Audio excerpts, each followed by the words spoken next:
Hey everybody, so today we are going to continue our playthrough and analysis of I Have No Mouth and I Must Scream, looking at the game from a literary standpoint, a artistic standpoint, and talking about why it's the greatest computer game that's ever been made. And so today we are going to do the second installment, which is the Benny sequence. I'm following the order laid out in the strategy guide. I think doing it that way actually helps with the understanding of the story. I like the way it unfolds that way, and it makes a lot more sense. When we get as far as like Nimdoc and Ted, their stories, their narratives are very, very dense, and I think you'll realize that they would have not made very much sense had we not done these other installments first. So, bearing that in mind, we look today at Benny. Benny's narrative is probably definitely the shortest and probably the most obvious in terms of metaphor, in terms of analysis. There is very, very strong symbolism, and as such, it will be fairly easy to get into, but there's also a lot of really cool stuff in here. So anyway, I've talked enough. Let's get into the second installment of I Have No Mouth and I Must Scream. Who among you shall go next?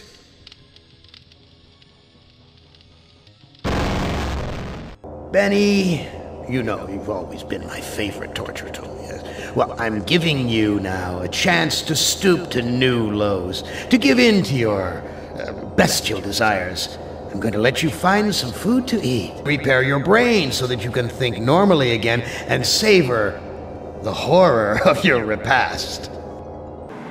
So unique to Benny among all five of the tortured souls is that he has been physically malformed by the machine, and the question we then must ask is, of course, why?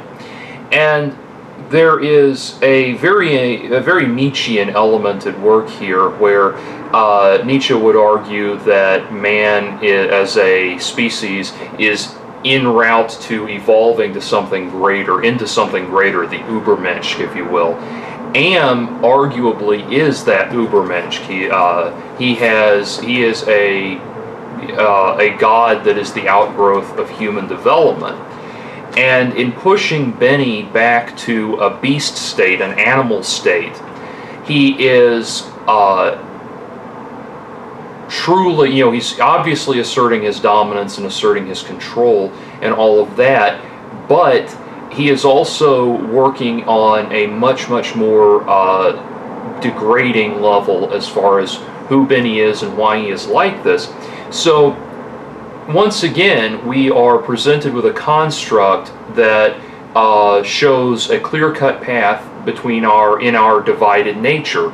So is Benny going to give in to the urges of cannibalism, or is he going to achieve a higher level, a higher mode of being, a higher level of existence? And what I like is I mentioned earlier that this is one of the most symbolically obvious levels, and so here the ethics really come down to a sort of Maslow's hierarchy of needs of, can you transcend your need for your fulfill your base level desires in the pursuit of something greater?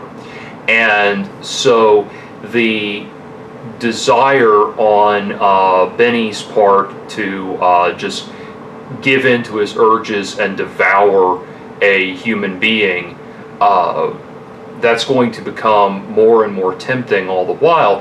Again, like I said, the choice to do the right thing here will be very obvious, whereas with Gorrister it was much more ambiguous. But that is the construct that we're working with.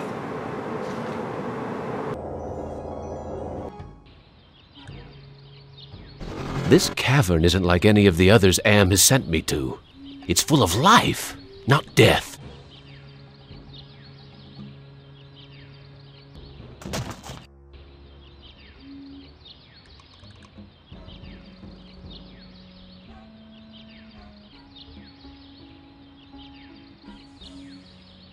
Am, you son of a bitch!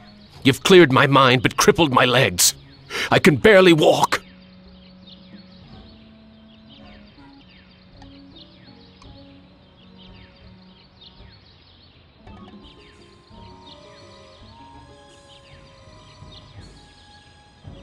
So once again, the cavern itself that Benny is inside of is a very clear-cut Geiger reference, and as we talked in the last video, Cyber Dreams actually did work with H.R. Geiger on 2 games, Darkseid and Darkseid 2. And so that influence is very, very prominent. And what I love is, as Benny points out, that this place looks like it's full of life, not death. And what we're going to see more and more is that it's actually not as alive as he thinks it is. It's in this balance point between machine and organic. And as we talked about, the balance point between machine and organic is essentially the balance point between man and Ubermensch in this game.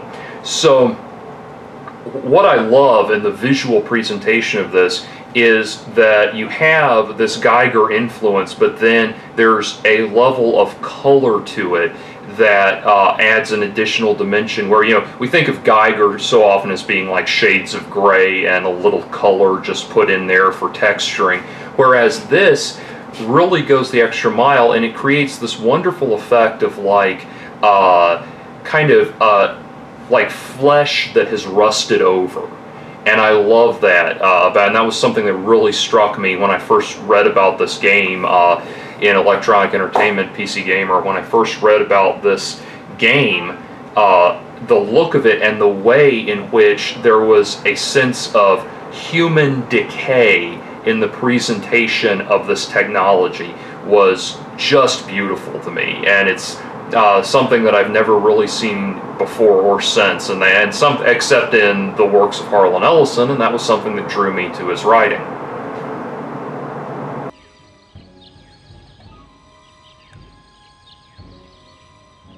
This graveyard gives me the creeps.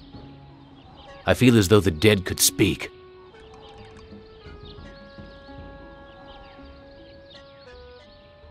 This is the grave of Murphy, one of my old commandos, killed in the war.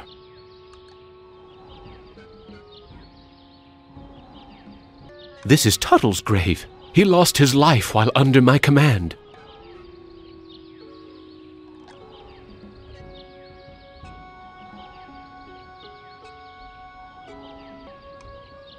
Thomas is buried here. I'd almost forgotten my life in the army before Am came to power. Now this is really fascinating to me. See, these characters have been down in the belly of Am for 109 years, and they have in a way, they've been tortured physically and emotionally and all throughout all of this. They've been tortured. But Am realizes that he has given them an escape from the torments of their lives before they were in the machine. And in giving them, in realizing that he can torture them with their memories, he is unwittingly giving them the opportunity to confront their memories. And so a question that we should be asking ourselves throughout all of this is, why is the machine doing this? You remember in the Gorister episode, Gorister points out, he notices the bathroom stall door and says, "What is this? Am's never given us any kind of privacy before." That is a very profound and very subtle observation, but we have to think about what fragmentation may be going on within the machine. What is happening here? And think about, why did the machine decide to pit Benny's bestial nature against his higher human nature? What prompted the machine to do that? Without giving too much away, let's just say that the machine is going through the same battle in its mind.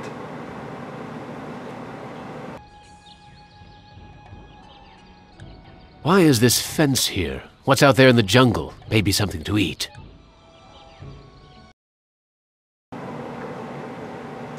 You'll recall in Gorister's narrative, there is a point where Gorister confronts the jackal behind the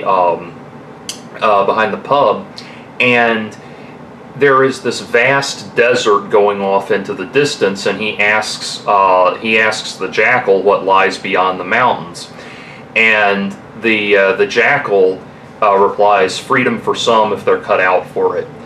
And the walking out into this long, vast, limitless desert, it's a metaphor for what Gorister wants. He wants to end it all and drift off into nothingness. And that's what the jackal is saying. The jackal is taunting him, saying, you can kill yourself if you've got the guts. Freedom for some if they're cut out for it. And so a metaphor that keeps coming up throughout these narratives is a place, a point in the scenario where the characters are, the main character is cut off from just fundamentally cut off, and they assume that off in the distance, off in the area they're blocked off from going to, will be whatever it is that they need, whatever it is that they desire. And what's interesting is that what it is that they think they desire is something that is an immediate desire, not what they ultimately need, not what's ultimately good for them. Benny is just looking for food at any cost. Gorister just wants to die. Both of these characters are being fundamentally denied that base level urge that they need. And I love how that serves. The machine is trying to taunt them, is trying to dangle it in their face. But really what it's doing is forcing them to think on a higher level. And the subtlety of that and the metaphor, the subtlety of that metaphor and the subtlety of that narrative device in this game is one of the things that draws me to it, because there's so many things in this game that are not, your hand is not held. It's kind of like I've been replaying the original BioShock recently, because I've been watching the RNC and DNC conventions, and the only way I can stand to listen to either of those is to be playing BioShock, because honestly, that's a whole different story. Anyway, the point being that, in BioShock, if you get stuck, a little arrow appears guiding you where to go. This game does not do that. And it certainly does not hit you over the head to make sure that you understand every single symbol that's coming out of this game.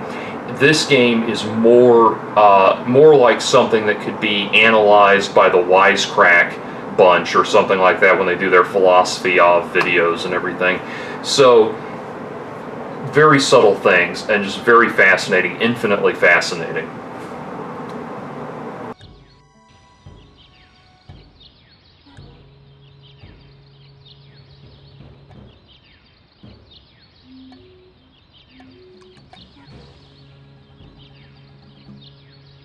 This looks like a tree from far away, but it's just more of that computer-generated crap.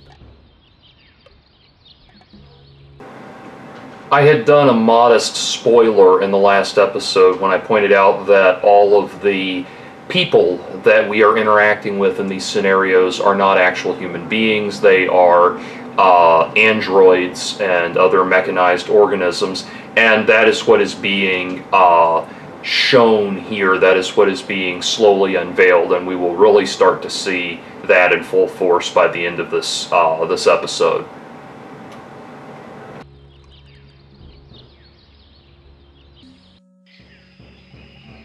I haven't eaten for months. The smell of food cooking nearby only makes it hurt worse.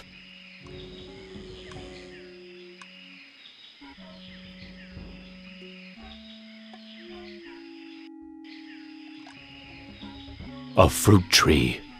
It's been years since I've tasted real fruit. Am once coaxed me into marching across 1,000 miles of ice to reach a stockpile of canned peaches, only to discover that he didn't give me a can opener.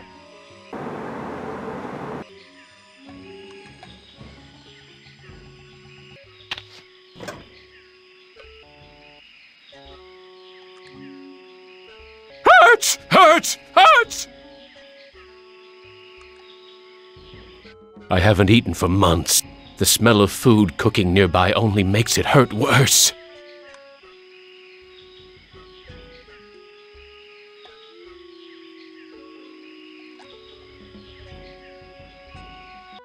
This looks like a, what did they used to call them?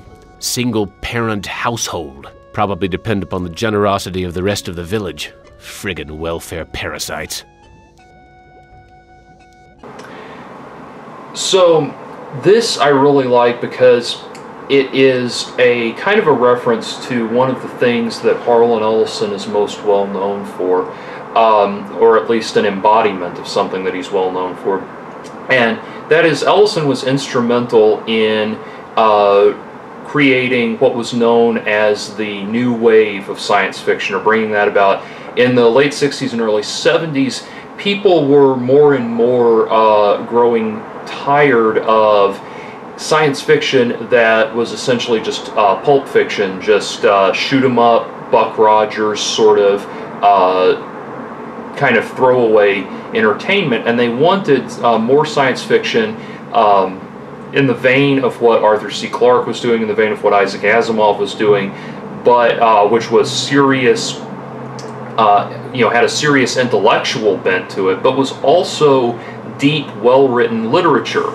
And so Ellison was instrumental in bringing that about because he created a hit compilation of short stories by what were then up-and-coming new science fiction writers. And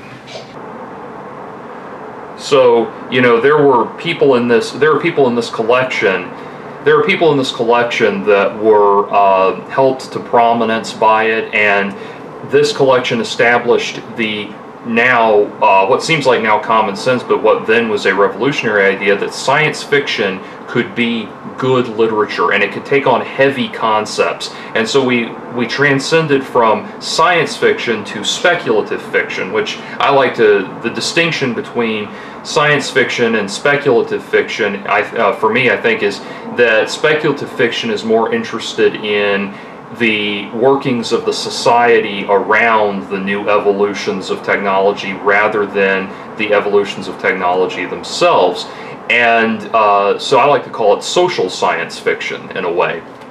But the people in this collection, Larry Niven, Philip Jose Farmer, Damon Knight, Roger Zelazny, Theodore Sturgeon, J.G. Ballard, Robert Bloch, John Brunner. I mean, these are names that just ascended into the greater pantheon of science fiction legends, and Ellison broke so many of them big when he published them in this collection. There's a follow-up collection called, again, Dangerous Visions, and then there is supposed to be a third collection called The Last Dangerous Visions that remains unpublished after several decades. So it's been in development hell for a very long time. That said, the first two are absolutely phenomenal collections. I would imagine that The Last Dangerous Visions will be phenomenal as well. I do fear that the long delay has put it in the realm of Chinese democracy and things like that, where it's just, it won't be able to live up to the hype. But I'm sure it will be excellent if and when it does come out. So when we hear Benny complaining about the friggin' welfare parasites, as he puts it, I like that because it shows Ellison's willingness to inject kind of a jolt of reality into this, what is essentially a very abstract fantasy world. And it is a gifted writer that can do that without taking you out of the atmosphere, the overall atmosphere of the story. And what I like about that is, what I liked about that was after playing this and reading Ellison's work, I kind of started to appreciate the world around me in a very different light. It's kind of like, well, what, how would you perceive, how would you look at the world differently if you knew that this was the future, that this supercomputer was going to take all of the symbolism, all of the facets of our modern existence and use them against us in this very symbolic, sort of almost Jungian manner. And it's fascinating to think about. What's cooking in this pot? It's too hot.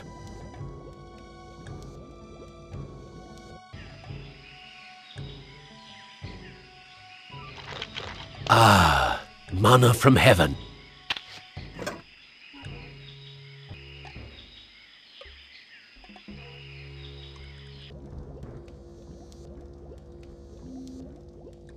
I don't know what... This woman is plainly starving, but she'd rather me give the food to her son.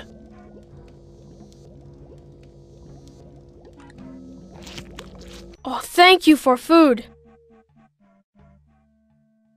How are we able to talk? I learned to talk using am screen. I am smart, but villagers think smart is defective. I wish I were strong. Give me food, too. Defective? That's tough. Sometimes. But I am spared lottery. Villagers are afraid of me. Lottery? What lottery? Villagers hold lottery to choose sacrifices to Am.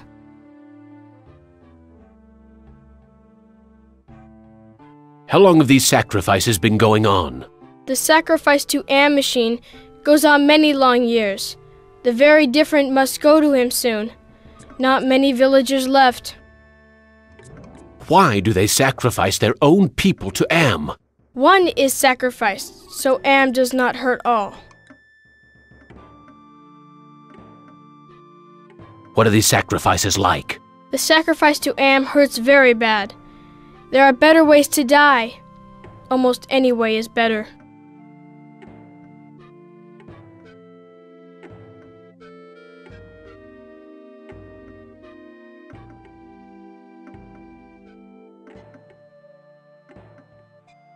I am very hungry. Where can I get some food? There is fruit in Food Cave. It comes from the trees.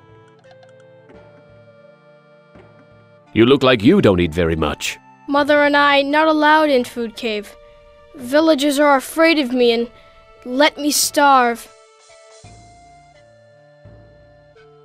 Are the victims buried in the graveyard? I know nothing about graveyard. I tried eating the fruit. It only made me sick. You bleed when you eat.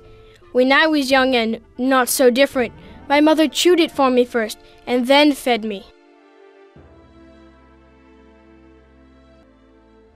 I need to go find some food. I'll see you later.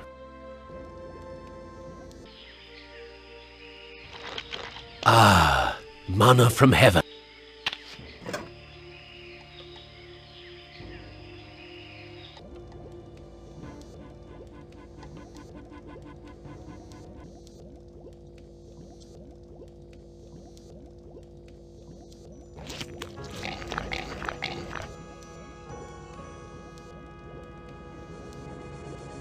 Amazing. This woman digested the food and then regurgitated it back to me, like a bird feeding its young.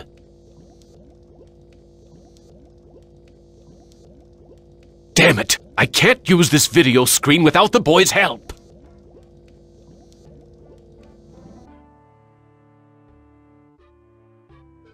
I am getting very tired. You now family. You use our bed. Go sleep.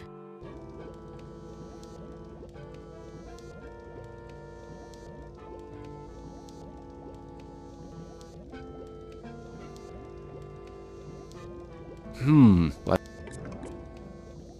Damn it! I can't use this video screen without the...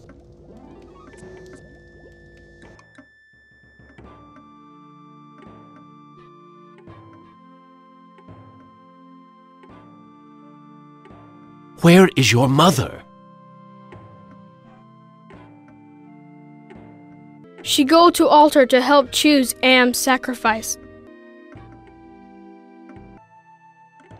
I need to go find some food. I'll see you later. The village is quiet today. Too quiet.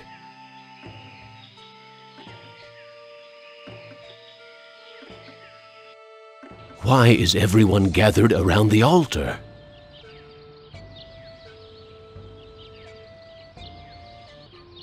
Nothing but twisted wiring and recycled plastic. What's with the ropes on the crossbeams? Looks like they're used for holding someone captive.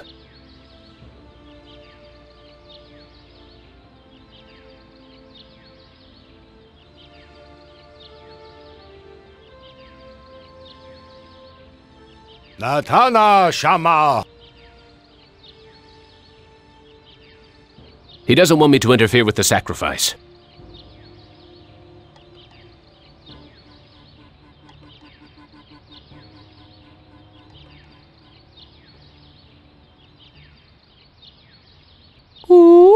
Tada cho Shama am. Looks like some kind of lottery.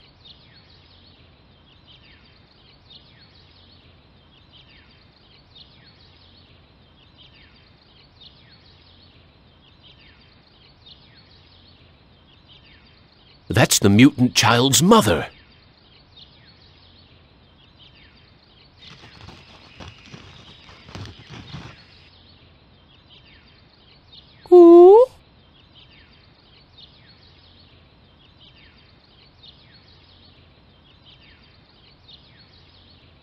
Wocho Shanan. It looks like she's been chosen to be sacrificed.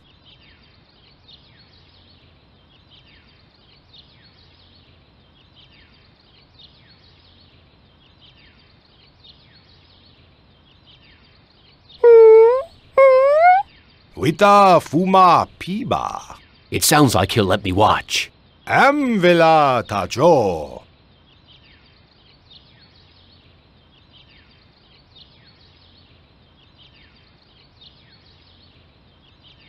I am the great and powerful. You didn't bring me Toto, but I accept the chosen one. You shall not feel my wrath today. Am I swell or what?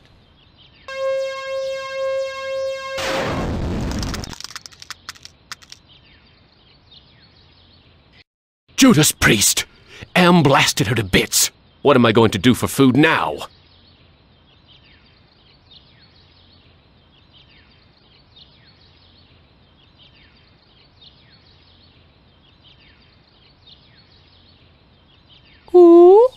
Am Shaba Hoopa. The old bastard seems happy that Am has spared the village, at least until the next lottery. Watana Shinta. I don't think he understands what I'm trying to say.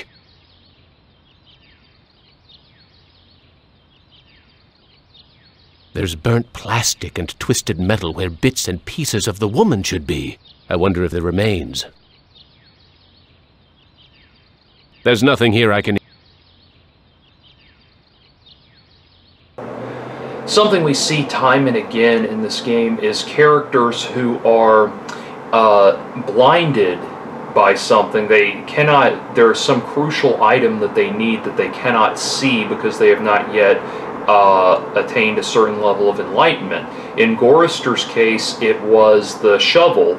And you'll recall that the Jackal says, he says, Gorister says, why couldn't I see that before? The Jackal says, because you weren't ready to call a spade a spade. He wasn't ready to confront reality. He wasn't ready to, or he was not on that transcendent level yet. Similarly with Benny, we have another issue here where he looks at the pile of metal scraps, and this is what I was talking about when I said that it's revealed that it's just these creatures are just androids. They're not actual human beings. He looks and sees a pile of scrap and says, there's nothing here I can eat. He's still blinded by his initial shortcomings, his initial immediate concerns, and as the game evolves, he will find there are some vital things that he needs right there that transcend his being able to eat.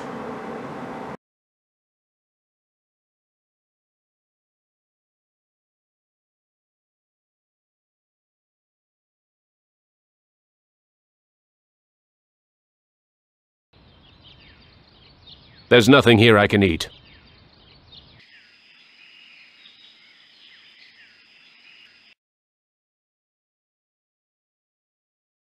It's a goddamn supermarket!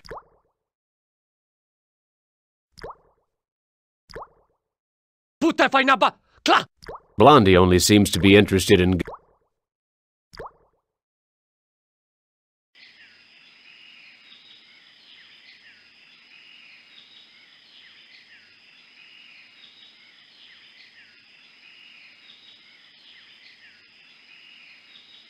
Impressive. Someone important must live here.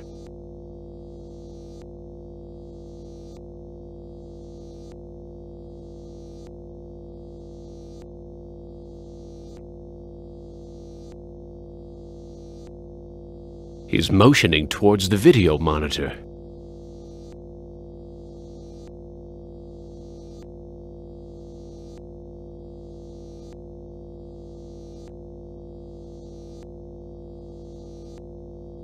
There's a video screen built. Speaking in the third person, am, which is I, am is satisfied with the sacrifice. He, that is to say I, will spare the village, his, that is to say my, wrath for today. I have, as I said before, spoken. Okay, so one of the things that I forgot to do in this playthrough, which I need to clarify now, is one of the things you find out is if you try to talk to somebody in this game, Benny will say that he can't do it because Am ripped out his vocal cords years ago. And so all of the dialogues that he has are either internal monologues where he's talking to himself or his own demons and that kind of thing, or it's happening through this this translating screen that the little boy has hacked together.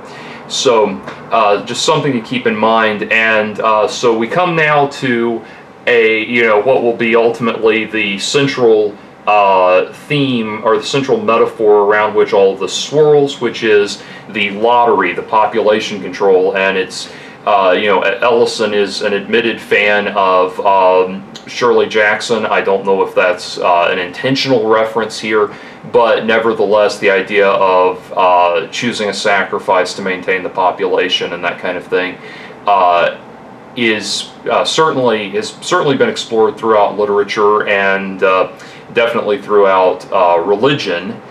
So it's going to be another very powerful symbol, and we'll see how this plays into Benny's struggle between God and beast.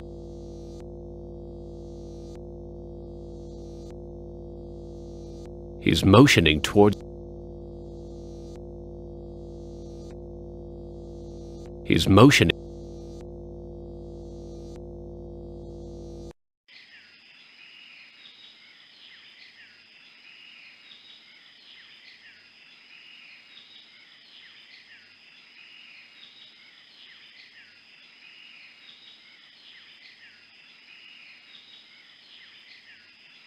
Looks like it's empty. Gather food, but don't give any of it to the deviant. He's not part of the community.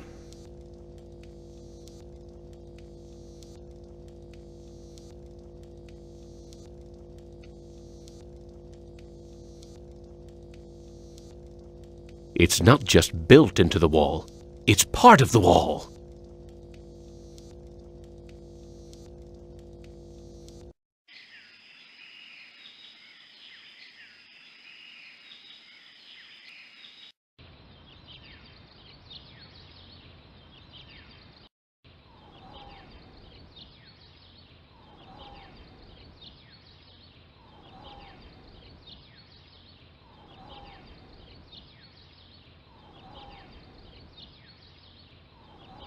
You left me for dead in the field. The bullet in my brain came from your gun.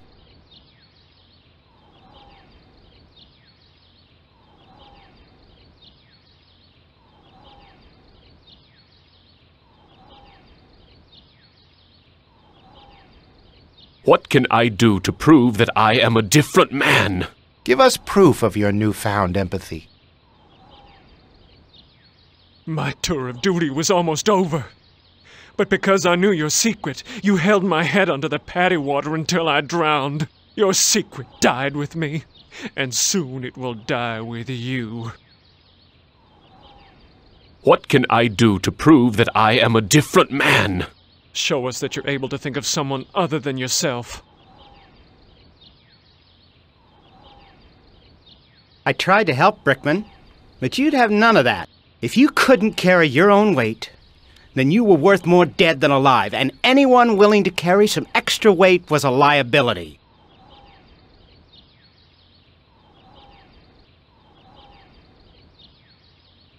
What can I do to prove that I am a different man? Give us evidence that you have some sympathy for others.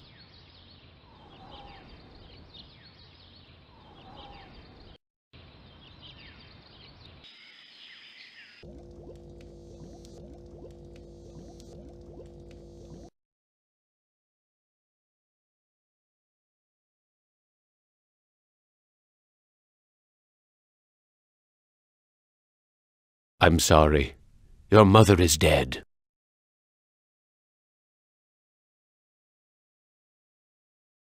I know. Me sorry too. She only want to care for me. Except you.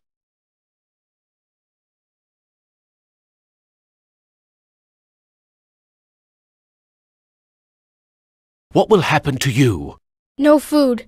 No safe from lottery. Either way, not good. Why don't you run away from here? Bad idea to run. Villagers hunt me down. Become sacrificed to AM machine. I can't care for you. I have my own problems. You care. You may not do anything, but you care. Me know.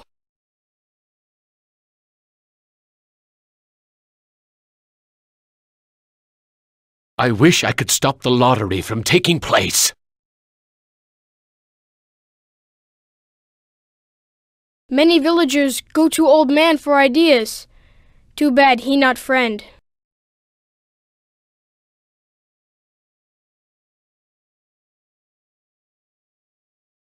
Look, I'll do what I can, but no promises.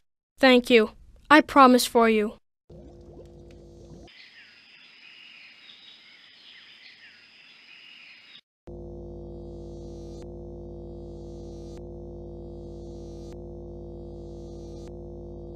He's motioning towards the video monitor.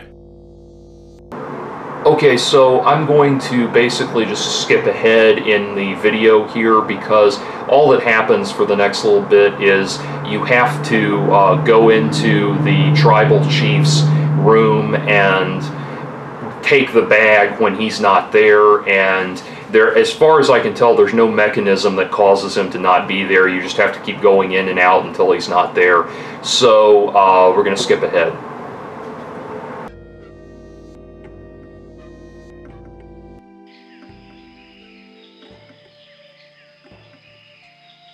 This is the...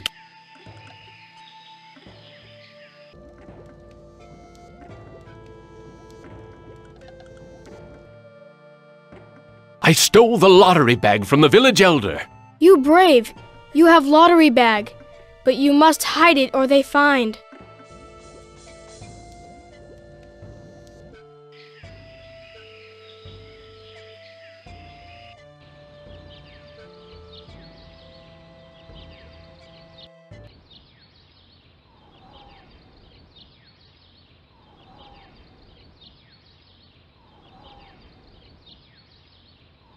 I have the lottery bag.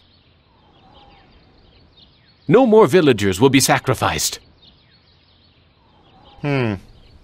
Show the lottery bag to Thomas.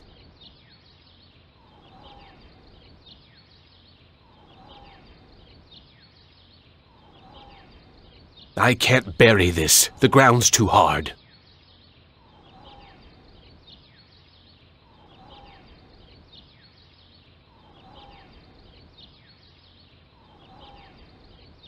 I have the lot. No more villagers will be sacrificed.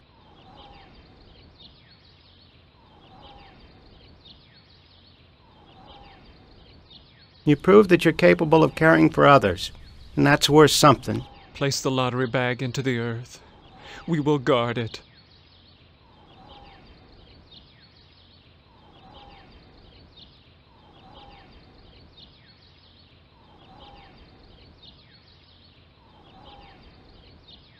Brickman's grave is under those vines.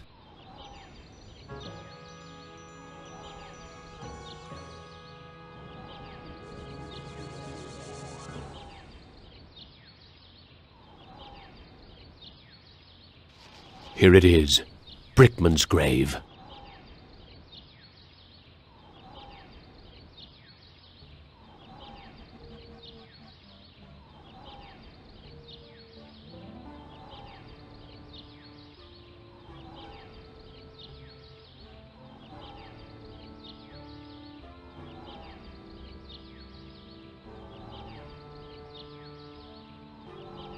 Hello, Commander. I'm not exactly happy to see you again. I last saw your face just before I got it right between the eyes. I don't blame you for hating me, Brickman. You don't blame me? You did this to me. You murdered me because I didn't measure up to your standards. Then you killed the witnesses.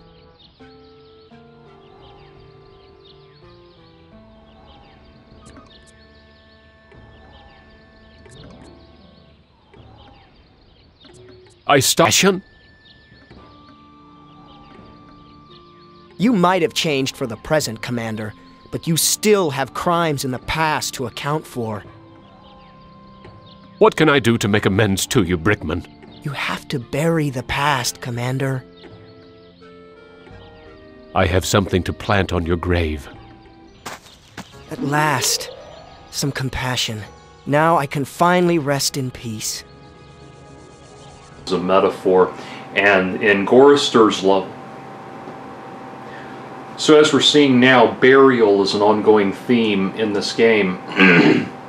In Gorister's scenario, he was burying his wife to make peace with the past. Here, Benny is burying, making a symbolic gesture to bury the past with his former squad mates. And we're going to see in the next installment, and the subsequent installments, the theme of burial keeps coming up, but it starts elaborating and it starts becoming more complex, and we'll start to see how it's very much a transitional process in terms of the narrative.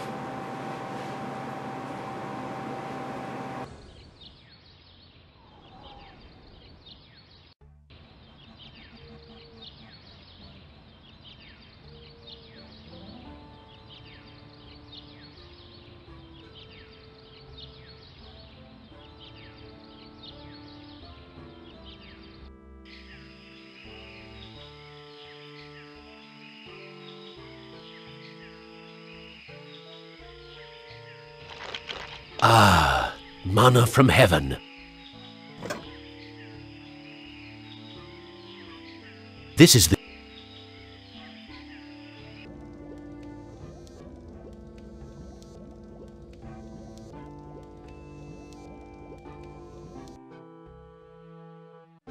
I buried... No lottery means new way to choose victim. I'm more scared now.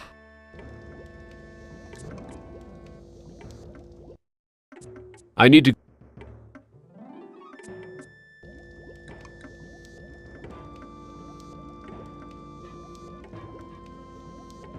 This looks like a good hiding place.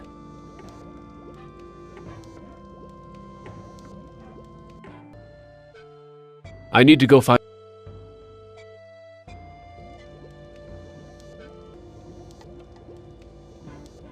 I'm not tired just yet.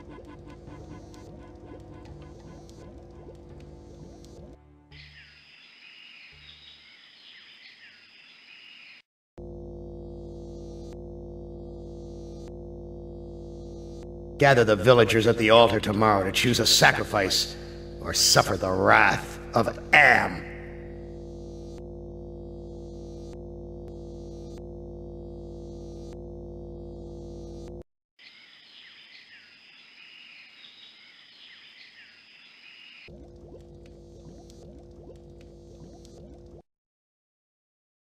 Am wants to have a sacrifice tomorrow, even with the lottery bag missing.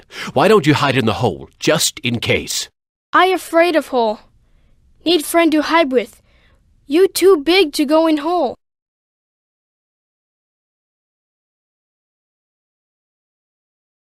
All my friends are far away from here or dead. I have no friends to hide with you. Me get idea. I make friend and then I hide. You help me. What can I do to help you make a friend? I need head for friend. I'll see what I can find.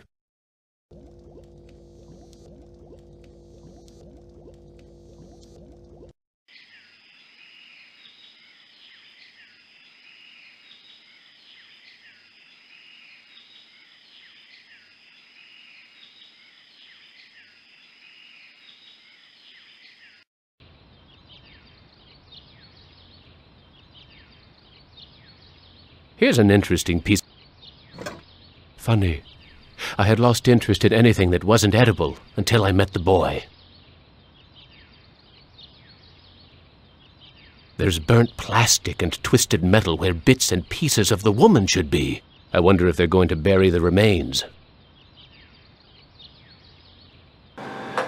So coming back to what we were discussing earlier, Benny is now able to see the items that he needed, the specific things that he needed that he was blinded to before, when all he cared about was finding food.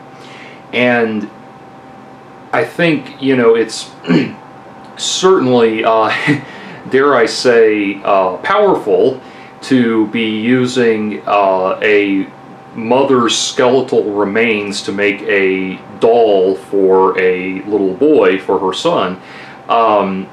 Even when it's an android, the remains of an android. But what's really interesting to me is, you know, this ongoing dialogue that we're having, the subtext here about the balance point between machine and human, and how one thing about humanity, what it means to be human, is when we endow something with meaning. So things become human for us when we endow them with a sense of humanity.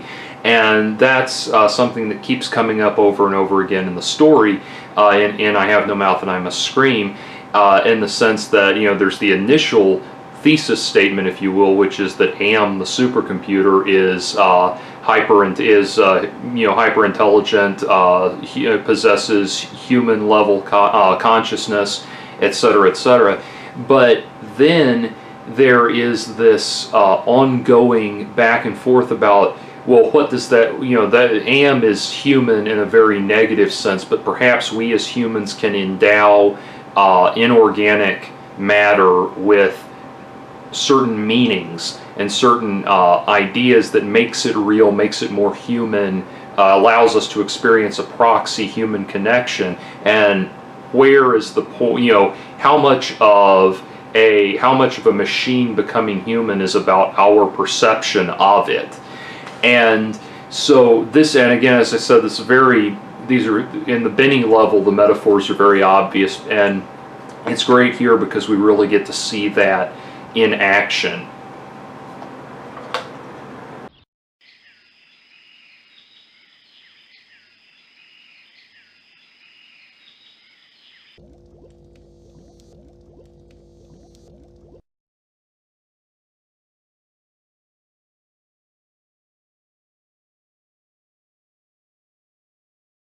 I found this piece of junk at the altar. It looks kind of like a head.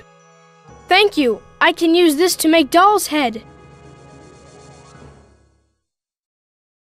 What else do you... I need Bob. I'll see what I can find.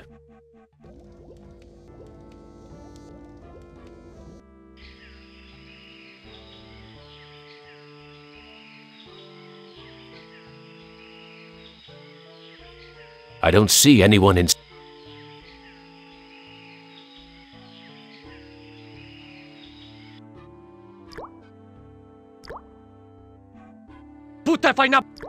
I think he wants me to put my fruit into a basket.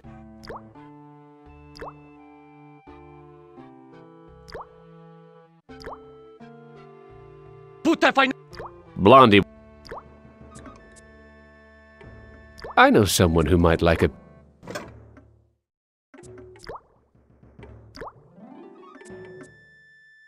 Okay, here's another piece of fruit to add to the collection, as if they need it anymore. I can't eat it anyway. Where before Benny was disgusted by what he called the single-parent household welfare parasites and all of that, he is now being disgusted at the abundance of the ruling class and the way that they are hoarding up all of the food. And this is very powerful indeed, because remember, Benny can't eat the food himself. And now that the mother is gone, the mother that was digesting the food and feeding it back to him, now that she is gone, he has no way of eating the food whatsoever.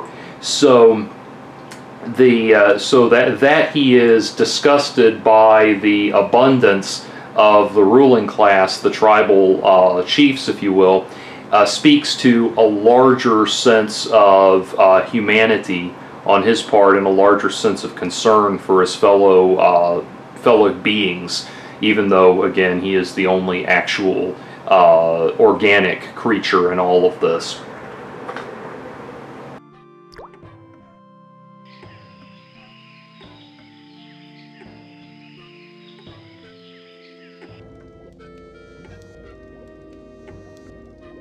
I don't think he understands. I found a... Thank you. I can use this to make Doll's body. What else do you... I need to tie head to body. You know...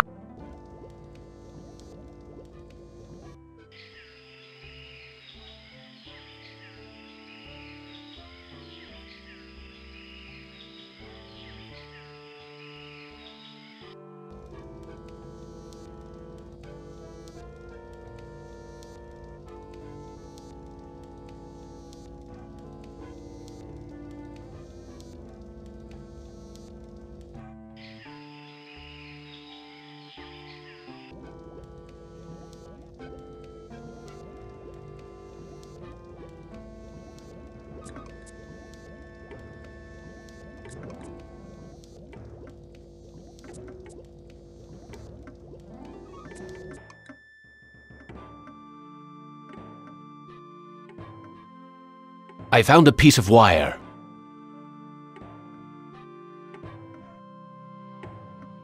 Thank you for help with Doll. Me go play in hole.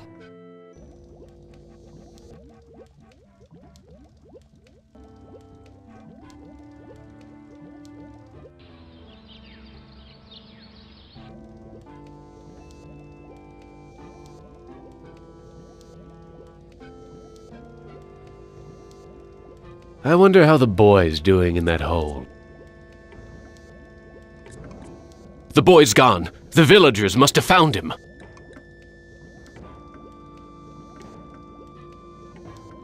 The village is quiet.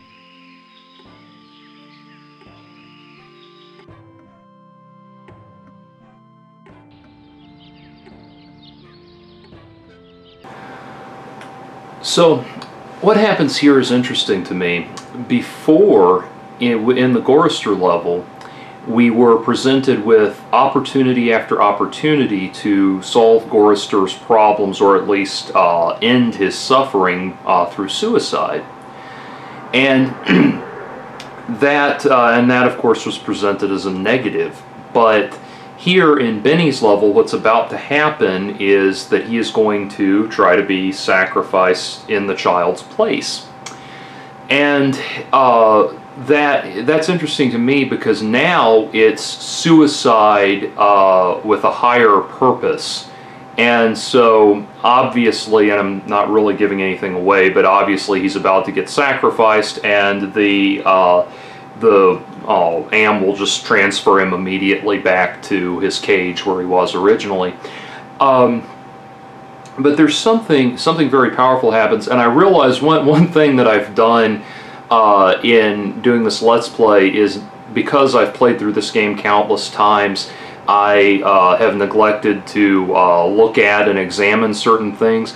But the reason the little boy is a is considered a mutant or an outcast or whatever, is that he has a third arm growing out of his back, and you can see it if you look really close on the screen, but unless you click look at the boy and Benny notices the arm, it won't really pop out at you. But nevertheless, it's important to know, yes, the child has a third arm growing out of his back. And that's important in light of what's about to happen, which is a little bit of a tearjerker moment.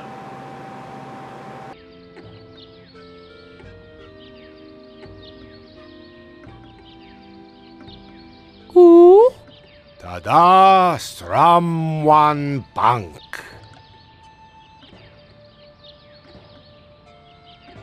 Damn!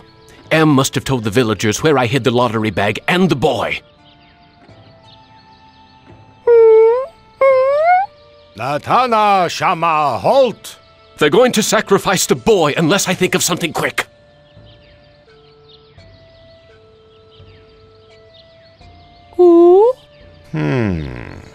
Nukom Vitastrawan.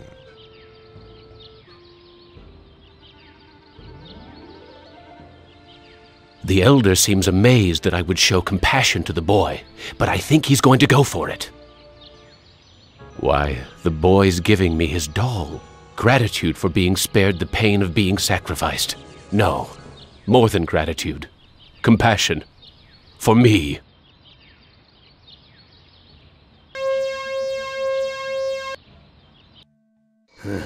Benny. No. I send you out among the prey, and instead of indulging your hunger to keep me amused, you show them compassion.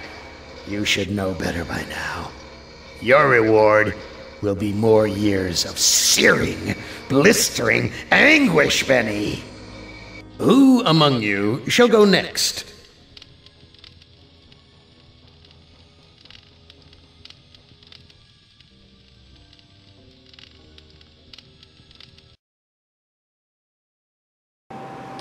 So that brings us to the end of another installment of the Let's Play and analysis for I Have No Mouth and I Must Scream. We will be doing Ellen next, followed by Nimdoc and Ted, and then the final battle sequence. I have to say I had such an extraordinarily good time doing this that I wish I had time right now to just sit down and do the rest of the play the rest of the levels and comment on them right here and now. It's very enjoyable, very rewarding for me. So thank you for watching as always, and if you're so inclined, please consider becoming a donor to patreon.com/SureKnown42. I am putting money aside to purchase a new computer, and the money that's raised through Patreon is, of course, going into that pile as well. So thank you for watching, and I will see you next month, with a new installment of Let's Play and Analyze I Have No Mouth and I Must Scream.